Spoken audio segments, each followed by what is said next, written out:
সবাইকে good morning. কেমন আছেন সবাই? আর একটা নতুন ব্লগে সবাইকে স্বাগত জানাই। এই যে সকালে উঠেই আমরা আম গাছে জল দিচ্ছি। এটা আমার মল্লিকা, প্রচুর বকুল এসেছে। আর এই গাছটা আলফানসো, আগের বছর 3টে আমও হয়েছিল। আমটা কিন্তু খুব মিষ্টি। এবছর কিন্তু বকুল এসছে খুব কম, ওই জন্য গাছগুলো জল দিচ্ছি।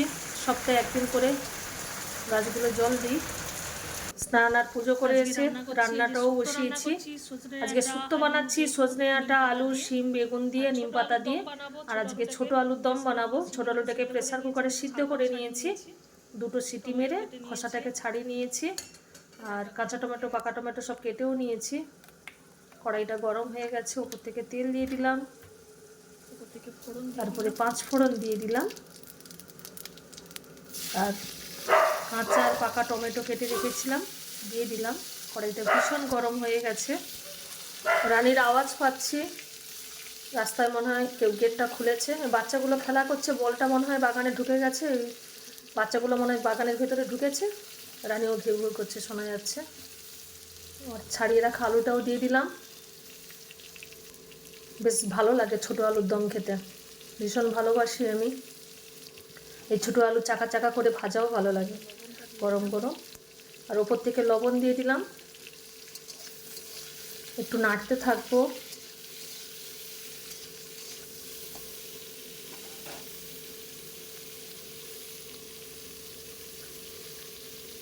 ওপর থেকে তেজপাতা দিয়ে দেবো।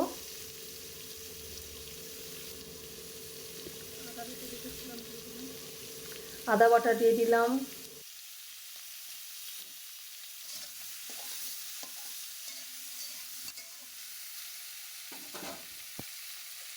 পরিমাণ মতো লঙ্কা গুঁড়ো দিয়ে দিচ্ছি।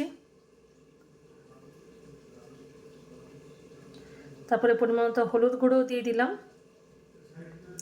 জিরে গুঁড়োও দিয়ে দিলাম। এবার মশলাটা একটু কষতে থাকবো। অনেকেই গরম মশলা দেয় নামানোর আগে, কিন্তু হাজব্যান্ড একদম পছন্দ করে না, ওই জন্য গরম মশলা দেওয়া হয় না।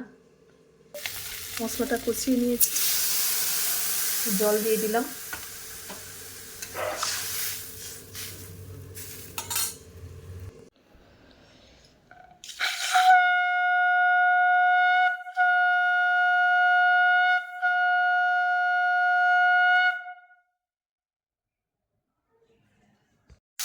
রাত্রে রুটি বানাবো, তরকারিটা করছি। আর এপাশে দুধ বসিয়েছি।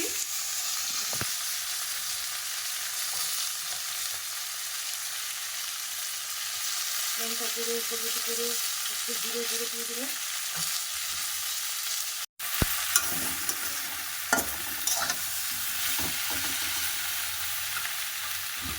আমাদের রানীকে দেখাই, এই যে রানী দাঁড়িয়েছে। রানী, আমার রানীও রাত্রে রুটি খায়। এই তো রুটি বানাবো এক্ষুনি।